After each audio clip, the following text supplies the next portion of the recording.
श्रीराम जय राम जय जय राम. श्री सद्गुरु ब्रह्मचैतन्य गोंदवलेकर महाराजांचे प्रवचन 21 ऑक्टोबर. प्रारब्ध म्हणजे न समजणाऱ्या गोष्टीचे कारण. आपले देह काय असावे हे ठरविण्याची बुद्धी माणसाला आहे, ती खालच्या प्राण्यांना नाही.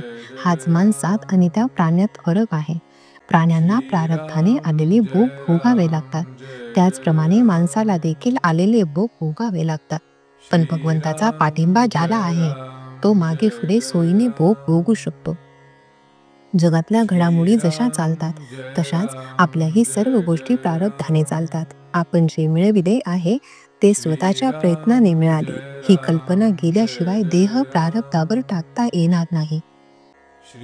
माझे सर्व हे त्याच्या कृतीचे फळ आहे असे म्हटले की क्रिया तर चालते, पण करते पण राहत नाही.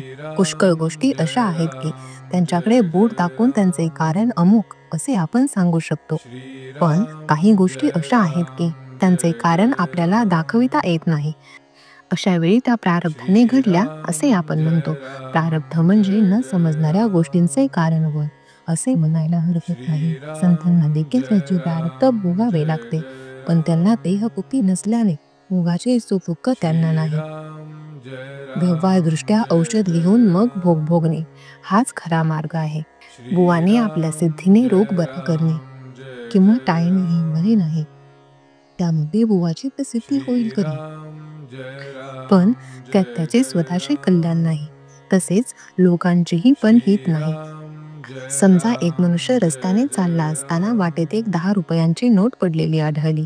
पूर्वसंस्काराप्रमाणे ती उचलून घेण्याची वासना त्याला होईल, पण ती प्रत्यक्ष उचलून घ्यावी किंवा न घ्यावी हे ठरविण्याचे स्वातंत्र्य त्याला आहे. म्हणून प्रारब्धाने देहभोगाला असता त्यामध्ये मनाची वृत्ती कशी ठेवावी हे स्वातंत्र्य आपल्याला आहे, ते प्रारब्धावर अवलंबून नाही. भगवंत सगुणात आला की त्याला देखील प्रारब्धाचा नियम लागू झाला. आपला जन्मजात स्वभाव जरी वाईट असला तरी अभ्यासाने तो खात्रीने सुधारता येईल. जोपर्यंत आपल्या अंतःकरणात अवगुण आहेत तोपर्यंत आपली प्रगती होणे फार कठीण आहे. शेत पेरण्यासाठी ज्याप्रमाणे जमिनीची मशागत करायला पाहिजे, त्याप्रमाणे भगवंताचे प्रेम येण्यासाठी आपले अंतःकरण दुर्गुणांपासून स्वच्छ केले पाहिजे. एकदा असे अंतःकरण शुद्ध झाले म्हणजे भगवंता वाचून दुसरा कोणी नाही ही भावना टिकविणे म्हणजेच अनुसंधान ठेवणे फारसे जड जात नाही. अनुसंधान हे आपले ध्येय ठरवून त्याला अनुसरून बाकीच्या गोष्टी कराव्या. त्याकरिता सर्वांनी मनापासून नाम घ्यावे आणि आनंदात राहावे.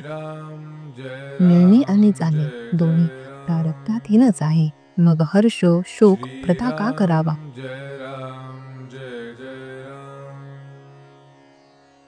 श्रीराम जय राम जय जय राम. श्रीराम जय राम जय जय राम.